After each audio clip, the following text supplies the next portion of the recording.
नमस्कार दोस्तों, आपका फिर से स्वागत है आपके अपने एजुकेशनल चैनल में। आज सीटेट की कुछ तैयारी के पक्ष में आपसे बात करना चाहता हूँ। यानी कि कैसे आप लोग अच्छे से अच्छे मार्क्स ला सकते हैं अगर पहली बार भी अगर आप एग्ज़ाम दे रहे हैं और या पहले भी दे चुके हैं और उसमें विफल हो रहे हैं लगातार, ठीक है? या आप मार्क्स बढ़ाना चाहते हैं। तो सबसे पहले बात आती है कि प्रीवियस ईयर्स क्वेश्चन की। जी हाँ, अगर आप प्रीवियस ईयर्स क्वेश्चन को काफ़ी अच्छे से कर लेते हैं और 2011 से लगातार ये एग्ज़ाम कंडक्ट होता आ रहा है, ठीक है? एक 2017 में नहीं हुआ था और उसके बाद से लगातार कंडक्ट हुआ है। मतलब साल में 2 बार और 2016 में तो 3 बार भी ये कंडक्ट हुआ, ठीक है?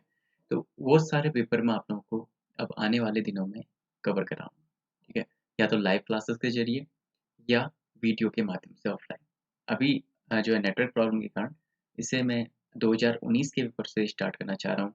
फिर आप लोगों का रिस्पॉन्स इसमें देखा जाएगा और आप लोग जितना ज़्यादा उसमें एक्टिव होंगे, ठीक है? फिर हम एक टाइमिंग डिसाइड करेंगे कि किस टाइमिंग पे हम जो है लगातार इन वीडियोज़ को बना सकते हैं, ठीक है? तो चलिए स्टार्ट करते हैं जिसमें हम लोग पहले 2019 के पेपर को सॉल्व करेंगे, पार्ट फर्स्ट और पार्ट सेकंड दोनों को। तो आप लोग अपनी स्क्रीन पे देख पा रहे हैं कि पहला प्रश्न आ चुका है आप सभी के लिए, ठीक है? इसमें देखिए कि भाषा के अर्जन एवं विकास के लिए सर्वाधिक संवेदनशील अवधि कौन-सी है? ठीक है? तो यहाँ पे हमसे ये पूछा जा रहा है कि द मोस्ट क्रिटिकल, ठीक है? इंग्लिश के विद्यार्थी भी देख रहे हैं। The most critical period of acquisition and development of language, ठीक है? जब भाषा को आप क्या कहते हैं सीखने के लिए बात कर रहे हैं, ठीक है? एक्विजिशन की बात हो गई, ठीक है? अर्जन करना या सीखना और विकास के, ठीक है? कौन-सी स्टेज संवेदनशील अवधि कौन-सी ये कह रहा है, ठीक है? तो इसमें पूछा जा रहा है कि सबसे संवेदनशील अवधि कौन-सी होगी, ठीक है? जन्म से पूर्व की अवधि या प्रारंभिक बाल्यावस्था, मध्य बाल्यावस्था और किशोरावस्था। Okay, prenatal period, early childhood, middle childhood और एडोलेसेंस। तो इसका राइट आंसर है दोस्तों प्रारंभिक अवस्था। ठीक है, सॉरी प्रारंभिक जो बाल्यावस्था है, ठीक है, अर्ली चाइल्डहुड। ये जो क्वेश्चन है दोस्तों आपका लिया गया है पियाजे से। जी हाँ, जो पियाजे के सिद्धांत थे, ठीक है, उनसे ये क्वेश्चन लिया गया है। तो इसको आप अच्छे से पढ़ लीजिएगा। मेरा जो आप लोगों के पास प्लेलिस्ट होगी, ठीक है, 2020-21 की अगर आप पहली बार चैनल में आए तो आप लोगों को पता नहीं होगा। तो 2020-21 की प्लेलिस्ट में बहुत से वीडियोज़ हैं, जिनमें से एक पियाजे के ऊपर भी आते थे, जिसमें मैंने उनकी 4 स्टेजेस बताई हैं, ठीक है। 4 जो स्टेज उन्होंने दी थी कॉग्निटिव डेवलपमेंट से और एक्विजिशन और एक्कोमोडेशन करके भी एक थ्योरी उनकी आई थी। तो वहाँ पे उन्होंने जो है इसको डिटेल में बताया था। तो इसको ज़रूर आप लोग देख लीजिए, ठीक है। अगला प्रश्न देखते हैं कि निम्नलिखित में से कौन-सी लॉरेंस कोलबर्ग के द्वारा प्रस्तावित नैतिक विकास की एक अवस्था है, ठीक है। नैतिक विकास की कौन-सी अवस्था है कह रहा है यहाँ पे, यानी कि which of the following is a stage of moral development proposed by Lawrence Kohlberg. ठीक है। तो लॉरेंस कोलबर्ग ने यहाँ पे जो प्रस्तावित किया था, दोस्तों वो किया था सामाजिक अनुबंध अभिविन्यास। जी हाँ, द सोशल कॉन्ट्रैक्ट ओरिएंटेशन। ये जो कहें कि उनकी जो नैतिक विकास की अवस्था उन्होंने प्रस्तावित की थी, ठीक है? उनमें से एक अवस्था क्या है? The social contract orientation. एक अवस्था उन्होंने दी थी, जिसका नाम है सामाजिक अनुबंध अभिविन्यास, ठीक है? अगला प्रश्न देखिए, कक्षा में परिचर्चा के दौरान एक शिक्षक प्रायः लड़कियों की तुलना में लड़कों पर अधिक ध्यान देता है, यह किसका उदाहरण है? बहुत ही सरल प्रश्न आया था। अभी हम पार्ट फर्स्ट को कवर कर रहे हैं दोस्तों। इसके पेडागोजी के 30 क्वेश्चंस करेंगे। उसके बाद जो नेक्स्ट है, ठीक है? और मैं आप लोगों को ये बता दूँ कि ये जो एग्ज़ाम हो रहा है दिसंबर का हुआ था, ठीक है? जुलाई का पेपर भी मैं आप लोगों को जल्दी प्रोवाइड कराऊँगा। During classroom discussions, a teacher often pays more attention to boys than girls. This is an example of gender bias, ठीक है? इसके आपको 1 या 2 प्रश्न 2019 की मैं बात करूँ तो 2 प्रश्न आए थे लगातार, ठीक है? इसमें भी 2 प्रश्न लगातार हैं। मतलब 2019 में इसी तरह का पेपर आया था। पार्ट फर्स्ट की बात करें या पेपर फर्स्ट की बात करें या सेकंड की, दोनों लगभग-लगभग सिमिलर रूप में आए थे। जैसे इसका जो उदाहरण है, ये किसका है? जेंडर पक्षपात का उदाहरण सीधे-सीधे आपको लग भी रहा होगा पढ़ने के लिए। अगला है बच्चों में जेंडर रूढ़िवादिता एवं जेंडर भूमिका अनुरूपता को कम करने के लिए निम्नलिखित में से कौन-सी पद्धति प्रभावशाली है? Which of the following is an effective strategy to reduce children's gender stereotyping and gender role conformity? ठीक है, कभी भी आपको यह प्रश्न हल करने से पहले दोनों में देखना चाहिए, चाहे आपकी इंग्लिश अच्छी हो या ना हो, इससे फ़र्क नहीं पड़ता, ठीक है? क्योंकि अब चाहे आपकी हिंदी अच्छी हो या ना हो, लेकिन अगर आप दोनों में पढ़ते हैं तो कहीं न कहीं कुछ न कुछ शब्द आपको ऐसे मिल जाते हैं, जिससे आपको आंसर अगर नहीं भी पता है तो उसमें आप अगर 50% आपको आ रहा है तो उसका 50% पूरा करने के लिए आप दोनों को देख सकते हैं। देखिए कि जेंडर रूढ़िवादिता एवं जेंडर भूमिका अनुरूपता को कम करने के लिए, ठीक है, कौन-सी पद्धति जो है प्रभावशाली है, ठीक है? तो यहाँ पे आपको क्या कि इसके बारे में परिचर्चा करना या महत्व देना, खेल समूह बनाना या बैठने का। तो इसमें क्या होगा कि आपको डिस्कशन करना होगा। डिस्कशन अबाउट जेंडर बायस के जेंडर पक्षपात के बारे में जो परिचर्चाएँ हैं, वो करना जो है अत्यंत आवश्यक रहता है। अगला प्रश्न देखिए, अगला प्रश्न क्या कह रहा है? अगला प्रश्न की ओर जाते हैं, यानी कि जो 5th क्वेश्चन है, निम्नलिखित में से किस मनोवैज्ञानिक ने बच्चों को ज्ञान के सक्रिय जिज्ञासु के रूप में देखते हुए उनके चिंतन पर सामाजिक एवं सांस्कृतिक विषय वस्तुओं के प्रभाव को महत्व दिया? The question is, which of the following theories while viewing children as active speakers of knowledge, emphasized the influence of social and cultural contents on their thinking? ठीक है, यानी कि सीधे सीधे तौर पे आप इसे समझिए कि बच्चे का प्रभाव, ठीक है, उसके सामाजिक और सांस्कृतिक वातावरण निर्धारित करता है, ठीक है, बच्चे का व्यवहार या मतलब जो बच्चों का क्या होता है कि जिज्ञासु रूप में देखते हुए, ठीक है, सामाजिक और संस्कृति का बहुत प्रभाव पड़ता है, उसके प्रभाव को ज़्यादा महत्व दिया था। मैं आपको कई बार बता चुका हूँ कि जहाँ पर भी सामाजिक प्रभुत्व की बात करें या सामाजिक विषय की बात करें, वहाँ पे सबसे ज़्यादा काम किया था लॉरेंस कोलबर्ग ने, ठीक है? तो राइट आंसर हो जाएगा आपका 4th वन, ठीक है? सॉरी, लॉरेंस कोलबर्ग नहीं, कोलबर्ग ने नैतिक शिक्षा के उसमें काम किया था, सॉरी, ये नहीं होगा, ठीक है? कोलबर्ग नहीं, ये मैं बता रहा था आपको कि वाइगोत्स्की, ठीक है? इतने बार रिपीट हो चुका है तो लेव वाइगोत्स्की इसका सही उत्तर है, ठीक है? दूसरा इसका सही आंसर है। नेक्स्ट क्वेश्चन है कि जिस जिगसॉ पहेली को करते इसमें 5 वर्ष की नज़्मा स्वयं से कहती है, नीला टुकड़ा कहाँ है?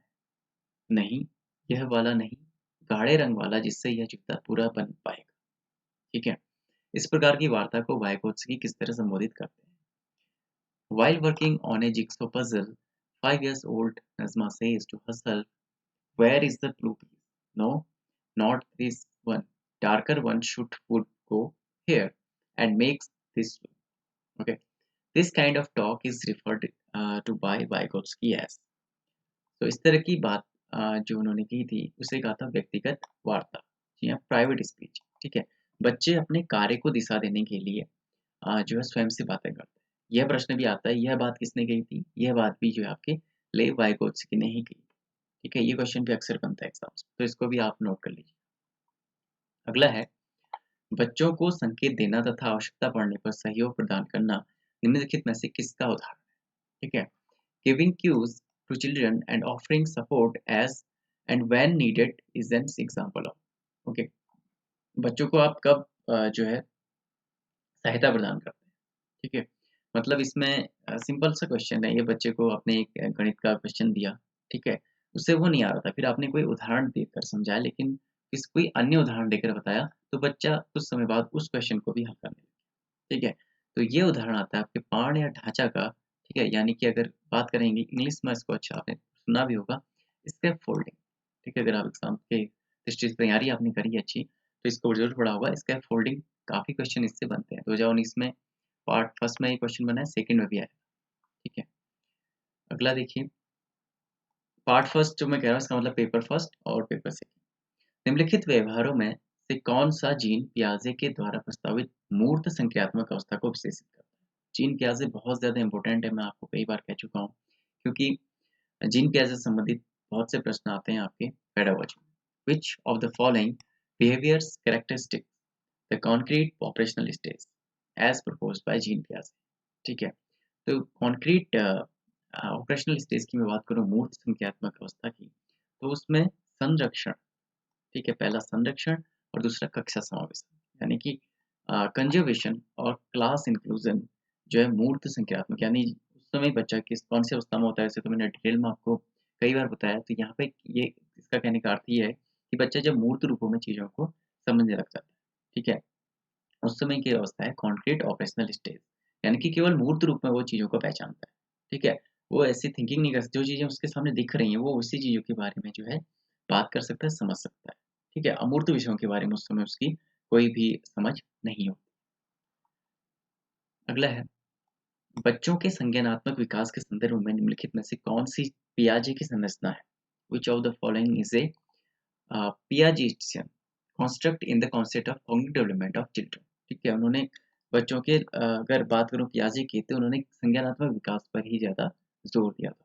ठीक है, तो उससे संबंधित जो बात उन्होंने की थी, उन्होंने इसको जो है स्कीमा का नाम दिया था। ठीक है, स्कीमा जो है इससे बोला था, इंपॉर्टेंट है, इससे कई बार पूछा गया है। ठीक है, कि बच्चों के संज्ञानात्मक विकास के संदर्भ में निम्नलिखित में से कौन सी जो है पियाजे की संरचना है। ठीक है, पियाजे ने जो संरचना बताई थी, उन्हें जो नाम दिया था, उन्होंने स्कीमास का नाम दिया था। ठीक है, नेक्स्ट की ओर आगे बढ़ेंगे। आकलन का प्राथमिक उद्देश्य क्या होना चाहिए? ठीक है, if you talk about the assessment, okay, primary objective of assessment should be, so when we talk about the primary assessment, okay, primary objective of any assessment, okay, so it means इसका अगर हम answer देखें, ठीक है, कि विद्यार्थियों के लिए श्रेणी निश्चित करना या संबंधित अवधारणा के और बच्चों की स्पष्टता एवं भ्रांतियों को समझना। ठीक है, तो यहीं पर हमें उत्तर मिल गया कि जो हम संबंधित अवधारणा के बारे में, यानी कि जो आप बच्चों को कराना चाहते हैं, ठीक है, understanding children's clarity, okay, and confusions about related concept, आपने जो भी कॉन्सेप्ट बच्चे को पढ़ाया, ठीक है, उससे वो अच्छे से समझ में आया या नहीं, तो उसके बारे में जो है स्पष्टता आपको रहेगी। ठीक है, अगर आप आकलन करते हैं और जो भी भ्रांतियां बच्चे में, अगर कोई कन्फ्यूजन है उसके बारे में, तो वो भी आपके समझ में आ जाएगी। ठीक है, अन्य आप देखेंगे ऑप्शंस बिल्कुल भी गलत है, उनका यहाँ पे कोई रोल ही नहीं है। ठीक है, अगला देखिए, निम्नलिखित में से कौन सा बुद्धि के बारे में सही है? Which of the following statement about intelligence correct? ठीक है, कौन सा स्टेटमेंट करेक्ट है, यहाँ पे हमने बताना है। ठीक है, तो राइट आंसर देखिए यहाँ पे कि बुद्धि एक निश्चित योग्यता है जो जन्म के समय ही निर्धारित होती है। या बुद्धि को मानकीकृत परीक्षणों के प्रयोग से सटीक रूप में मापा जा सकता है। ठीक है, यह बुद्धि एक एकात्मक कारक तथा एक एकाकी विशेषक है। यह बुद्धि बहुआयामी तथा जटिल योग्यताओं का समूह है। जी हाँ, बिल्कुल सही उत्तर आपको मिल गया। फोर्थ वन हमारा राइट आंसर है कि intelligence is multi dimensional and A set of complex abilities. ठीक है, so this is our right answer. ठीक है, बहुआयामी सिद्धांत मैकडूगल का है, कि बुद्धि का। और इंटेलिजेंस मैं पार्ट कहना चाहूँगा कि जो इंटेलिजेंस है, ठीक है, वो टॉपिक भी बहुत ज़्यादा इंपॉर्टेंट है अगर आप सीटेट की बात करें। ठीक है, इससे भी रिलेटेड बहुत क्वेश्चन बनते हैं। नेक्स्ट देखिए, रूही हमेशा समस्या के एकाधिक समाधानों के बारे में सोचती है। इनमें से काफी समाधान मौलिक होते हैं। रूही किन गुणों का प्रदर्शन कर रही है? Okay? Whenever, okay, Ruhi always thinks of multiple solution to a problem, many of which are original solutions. Okay, Ruhi is displaying characteristics of an, ठीक है, मतलब एक से अधिक जो है कोई भी समस्या मान लीजिए उसके सामने आ गई है, ठीक है, तो उसके एक से अधिक जो है वो समाधान सोच लेती है। तो ये उसका सृजनात्मक विचारक है, जी हाँ, वो बहुत क्रिएटिव थिंकर है। ठीक है, राइट आंसर क्या हो जाएगा हमारा? First one, she is the creative thinker. ठीक है, अगला है, शिक्षण अधिगम प्रक्रिया में वंचित समूह से संबंधित विद्यार्थियों के द्वारा सहभागिता कम होने की स्थिति में एक शिक्षक को क्या करना चाहिए? ओके, अगर हम बात करें in a situation of, okay, less participation of students belonging to a deprived group in teaching learning process, okay, वंचित समूह के बच्चे, तो अगर एक शिक्षक को क्या करना चाहिए? ठीक है, तो क्या होना चाहिए उसमें? उसको अपनी शिक्षण पद्धति पर विचार करना चाहिए तथा बच्चों की सहभागिता में सुधार करने के लिए नए तरीके ढूंढने चाहिए। ओके, उसने क्या करना चाहिए? Reflect of her on teaching and finds ways to improve students improvement. ठीक है, कभी भी शिक्षण निगम प्रक्रिया की आप बात कर रहे हैं, तो जो शिक्षक है उसको अपनी शिक्षण प्रक्रिया ही चेंज करके देखनी पड़ती है पहले। ठीक है, यह एक थंब रूल भी है, आपने बीएड में जरूर पढ़ा होगा। बीएड डीएलएड अगर आप लोगों ने कुछ भी किया है या आप कर रहे हैं, तो उसमें आपके पेडागोजी में साइकोलॉजी का जो उसमें है, बच्चे की साइकोलॉजी का एक अलग से पेपर ही है। सब्जेक्टिव्स आपको पढ़ना होता है, तो उसमें आप देखते हैं कि बच्चे को कहीं पे भी आप गलत नहीं कर सकते हैं, ठीक है। अगर उसको कुछ समझ में नहीं आ रहा है या वंचित समूह का बच्चा है, ठीक है, वो कहीं पे आपको ऐसा शो नहीं कर रहा है, प्रदर्शित नहीं कर रहा है जहाँ पे अपनी उसको इंटरेस्ट नहीं आ रहा है, तो आपको क्या है, अपने इंटरेस्ट लाने के लिए पढ़ाई में उसको उस सब्जेक्ट की ओर मोड़ना होगा, ठीक है। उसके लिए आप ऑडियो विजुअल एड्स का भी सहायता ले सकते हैं, जैसे से वो सामग्री का भी सहारा रख सकते हैं या कोई अन्य आपको जो है फिर, क्योंकि शिक्षण की विधियाँ बहुत सी हैं, अभी हम उसको आने वाले समय में डिस्कस भी करेंगे, उससे संबंधित प्रश्नों को भी हम करेंगे, ठीक है। तो ये आपको समझना है। अभी क्वेश्चन आंसर कर रहे हैं तो बहुत ज़्यादा डिटेल में जाने का समय नहीं, लेकिन जब हम इसकी पढ़ाई करेंगे उसमें मैं आपको बता एक समावेशी कक्षा में एक शिक्षक को विशिष्ट शैक्षिक योजना, ठीक है, in an inclusive classroom a teacher test individualised education plan, ठीक है। तो एक शिक्षक को क्या करना चाहिए गया है, तो क्या होगा कि अगर आप समावेशी कक्षा में हैं, ठीक है, जहाँ पर हर तरह के बच्चे हैं, तो आपको सक्रिय रूप से तैयार करना चाहिए, ठीक है।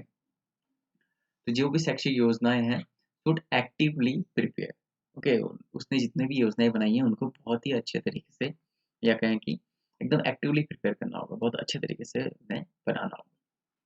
अगला है पठन अ, वैफल्य, बच्चों के प्राथमिक लक्षण क्या है, ओके। पठन वैफल्य बोला जाता है, ठीक है। अगर हम बात करें पठन वैफल्य का अर्थ हो गया डिसलेक्सिया, ठीक है, डिसलेक्सिया, डिस्ग्राफिया, डिस्कैलकुलिया, ठीक है।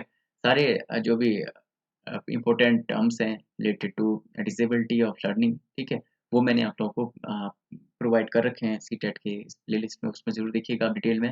तो यहाँ पर प्राइमरी कैरेक्टरिस्टिक पूछा गया है चिल्ड्रन विद डिसलेक्सिया।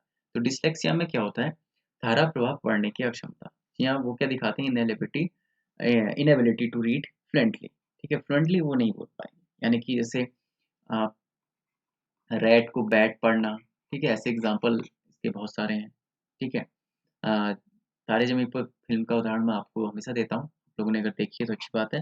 जिन्होंने नहीं देखी है उससे देखेंगे तो आप लोगों को समझ में आ जाएगा कि ये प्रॉब्लम अक्सर हम बात करें डिस्लेक्सिया का, लेकिन जो है अधिकतर क्वेश्चन पूछा जाता है डिस्लेक्सिया का जो है टॉप मोस्ट में रहता है। ठीक है? हमेशा जो है डिस्लेक्सिया ही आया है, जितनी बार भी रिपीट हुआ है। बहुत कम बार जो है आपका डिस्कैल्कुलिया और डिस्ग्राफिया से संबंधित प्रश्न पूछे। अगला देखते हैं। शिक्षा का अधिकार अधिनियम 2009 में उल्लेख की गई समावेशी शिक्षा की अवधारणा निम्नलिखित में से किस पर आधारित है? ठीक है, concept of inclusive education as advocated in the right of education act 2009 based, ठीक है, किस पर आधारित है, ये हमें जो है इसके बारे में डिस्कस करेंगे। आगे बढ़ने से पहले आप लोगों से थोड़ा सा डिस्कशन करना चाहूँगा इस बारे में। 15 प्रश्न हम अभी तक कर चुके हैं, ठीक है। आप लोगों को अगर ये क्वेश्चंस अच्छे लग रहे हो और आगे भी आप चाहते हैं कि इस तरह के वीडियोस मैं बनाऊँ, तो उसके लिए ज़रूर कमेंट कीजिएगा, लाइक कीजिएगा वीडियो को और शेयर भी कीजिएगा, ठीक है।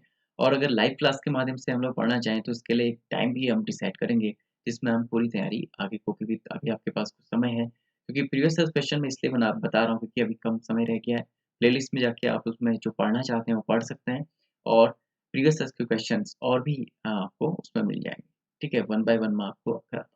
चलिए अब आगे क्वेश्चंस की ओर बढ़ते हैं। तो 16वां प्रश्न अब हम शुरू करेंगे फ्रेंड्स। 16वां प्रश्न क्या कह रहा है कि शिक्षा का अधिकार अधिनियम 2009 में जो उल्लेख की गई है, सामाजिक शिक्षा की अवधारणा जो है आपकी अधिकार आधारित है। ठीक है? अधिकार आधारित मानवतावादी परिप्रेक्ष्य। ठीक है? A right based humanistic perspective, ठीक है। शिक्षा का अधिकार जो है आपका राइट बेस्ड ह्यूमनिस्टिक पर्सपेक्टिव है। इसका मतलब ये है कि शिक्षा का अधिकार जो है यह हर बच्चे का अधिकार है, ठीक है। बच्चे की बात करें तो बच्चा मानव में है, मतलब एक मानव की बात कर रहा है यहाँ पे कि हर किसी मनुष्य का जो है शिक्षा पाने का अधिकार है। इसलिए जो है आजकल 0 से 14 साल तक के बच्चों के लिए जो है शिक्षा अनिवार्य की गई है, उन्हें स्कूल में जाना अनिवार्यता बनाया गया है, ठीक है। तो इसीलिए बच्चों से काम कराना या किसी अन्य तरह का घर पे काम कराना आपराधिक माना गया है, ठीक है? तो बच्चों को पहले शिक्षा प्रदान करना बहुत ज़्यादा ज़रूरी है। संरचनावादी ढांचे में, ठीक है, अगला प्रश्न देखिए, संरचनावादी ढांचे में अधिगम प्राथमिक रूप से in the constructivist framework learning is primary, ठीक है। संरचनावादी जो वादी जो ढांचा है उसमें क्या होता है कि अधिगम प्राथमिक रूप से अवबोधन की प्रक्रिया पर केंद्रित है, ठीक है। संरचनावादी अगर हम ढांचे की बात करें तो focused on the process of meaning making. ठीक है, मतलब क्या होता है, अबोधन यानी कि अर्थपूर्ण तरीके से सीखना। ठीक है, अर्थपूर्ण तरीके से जब आप सीखते हैं किसी चीज को, वो आ जाता है आपका संरचनावाद। अगला है, अनेक घटनाओं के बारे में बच्चों के द्वारा बनाए गए सहजानुभूत सिद्धांतों के संदर्भ में एक शिक्षक को क्या करना चाहिए।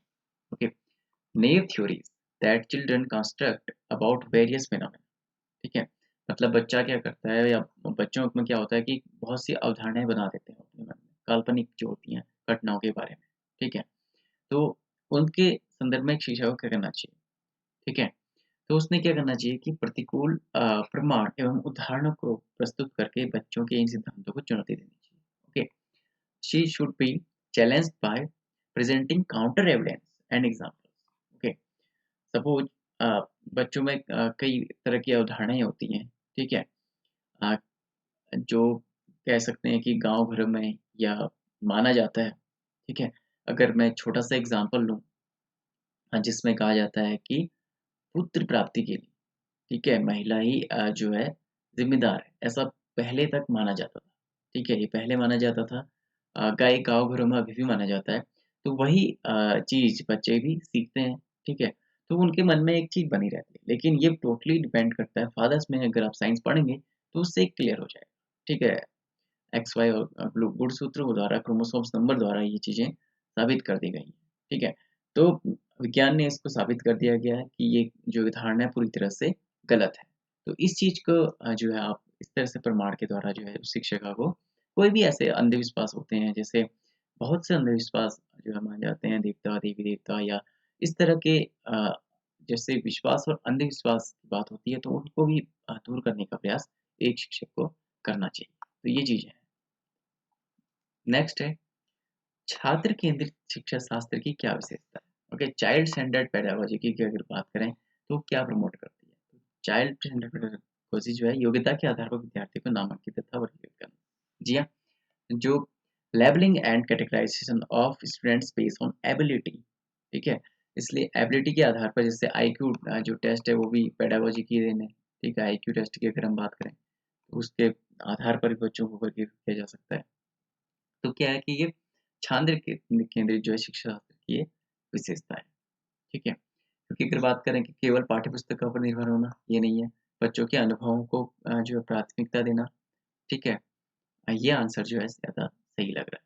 ठीक है, क्योंकि अगर हम बात करें, सॉरी मैंने देखा नहीं, शायद नहीं है विशेष, ये विशेषता है। पूछा कि विशेषता क्या है, प्रमोट करेगा। प्रमोट क्या करेगा, ये करेगा। ठीक है, सेकंड वन, सॉरी इसके लिए फोर्थ वन गलत होगा, क्योंकि कभी बच्चों का लेवलिंग नहीं करना है। ठीक है, ये आंसर आता है आपका, तो इसको इग्नोर कीजिएगा आप लोग। ठीक है, जो राइट आंसर है वो आपका सेकंड है। ठीक है, second is our right answer, क्योंकि बच्चों के अनुभवों को जो है मैंने सोचा नहीं है करके था ना। ठीक है, प्रमोट से है यहाँ पे। ठीक है, मतलब क्या विशेषता बताई गई है, तो विशेषता के लिए हमारा राइट आंसर हो जाएगा कि बच्चों के अनुभवों को, क्योंकि चाइल्ड सेंटर एजुकेशन में यही कहा गया कि बच्चे को जो है प्रमुखता देना है। ठीक है, इससे हो गया हमारा। अगला है, संवेग एवं संज्ञान एक दूसरे हैं। Emotions and cognitions are each other. तो संवेग और जो संज्ञान है एक दूसरे में क्या होते हैं, सन्निहित होते हैं। ठीक है, इंटरवूवन होते हैं, एक दूसरे के साथ सन्निहित होते हैं, एक दूसरे से क्या होते हैं, जुड़े हुए होते हैं अच्छे से। ठीक है, ये तीनों देखिए ऑप्शन अलग नहीं होगा, स्वतंत्र भी एक ही रहता है, संबंधित नहीं। ये तीनों क्या बता रहे हैं, एक दूसरे का बता रहे हैं, पर्यायवाची हो गए। तो इनमें जो सबसे अलग है सन्निहित, यानी कि जुड़े हुए हैं। बाकी अलग करने की बात करें, लेकिन संवेग और संज्ञान क्या एक दूसरे में सन्निहित होते हैं। ये उत्तर हो गया हमारा सही, थर्ड। अगला है, संरचनावादी सिद्धांतों के अनुसार अधिगम के बारे में निम्नलिखित में से कौन सा सही है।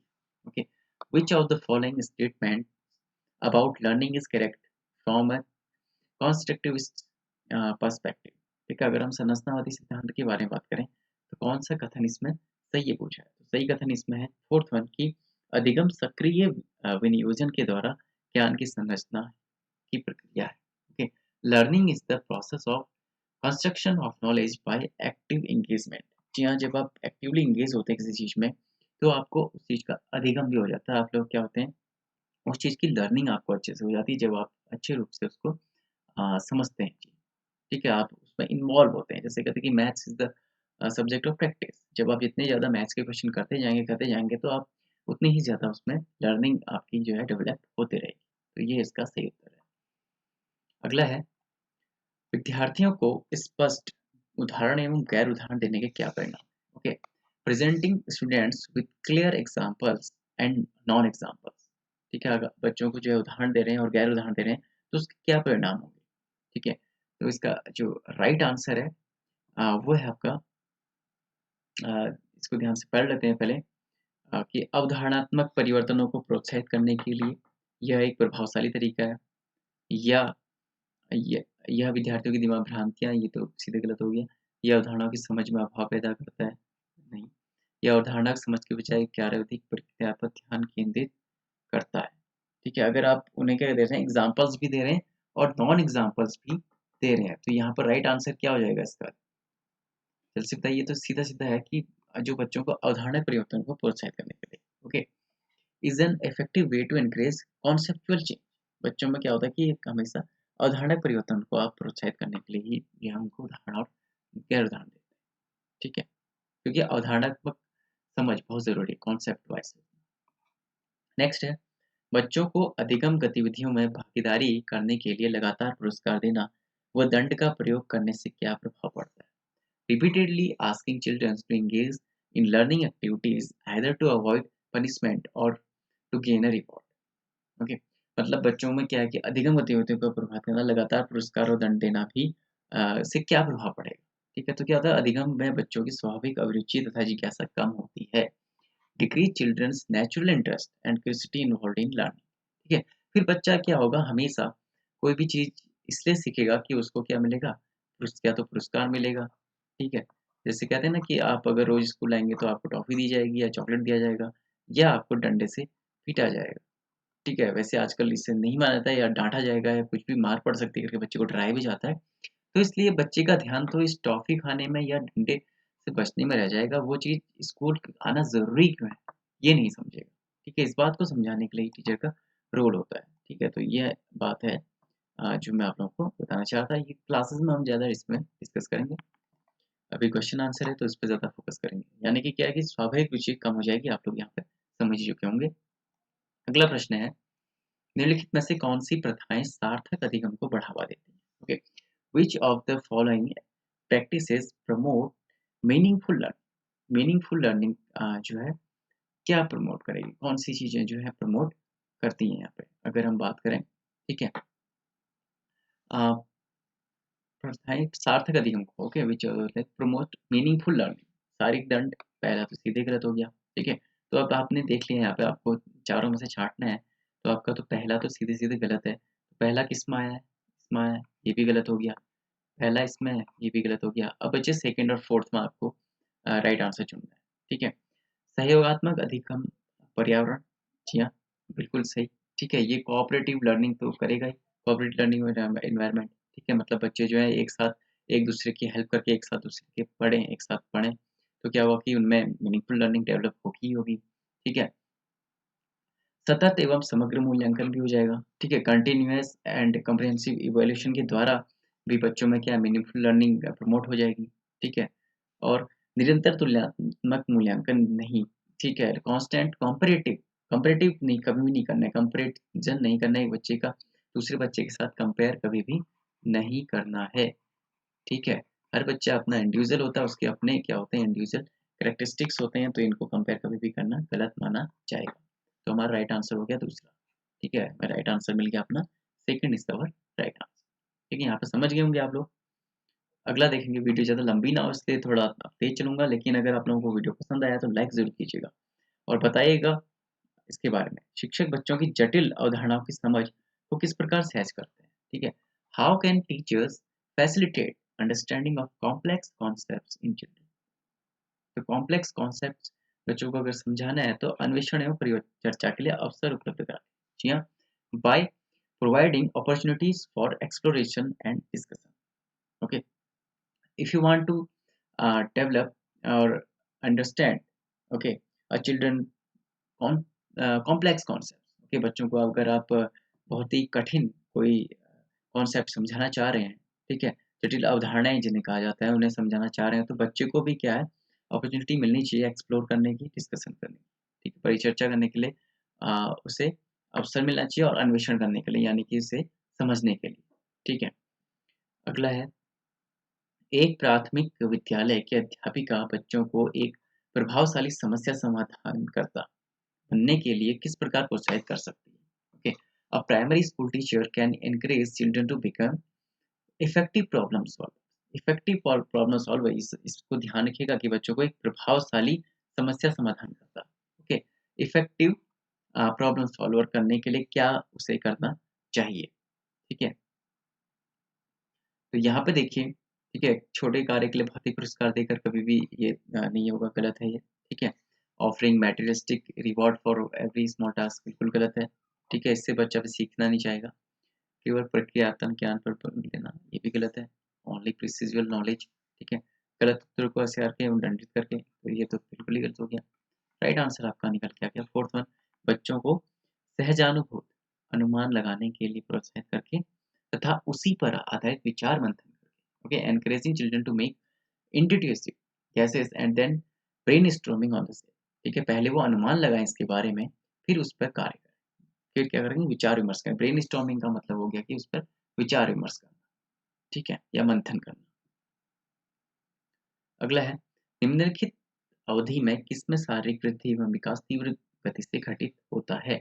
In which of the following period does physical growth and development occur at a rapid pace, ठीक है? तो इसका उत्तर तो एकदम सरल है कि जो शैशवावस्था है और प्रारंभिक बाल्यावस्था है, ठीक है, इन्फेंसी एंड अर्ली चाइल्डहुड, की ये भी एक पियाजे से संबंधित प्रश्न है, ठीक है, पियाजे के स्टेज से लिया गया प्रश्न है। तो इन्फेंसी और अर्ली चाइल्डहुड में जो है बच्चे का प्रारंभिक विकास बहुत जल्दी होता है, छोटे बच्चे की बात करें। नेक्स्ट क्वेश्चन देखिए, निम्नलिखित में से कौन सा विकास का सिद्धांत नहीं है?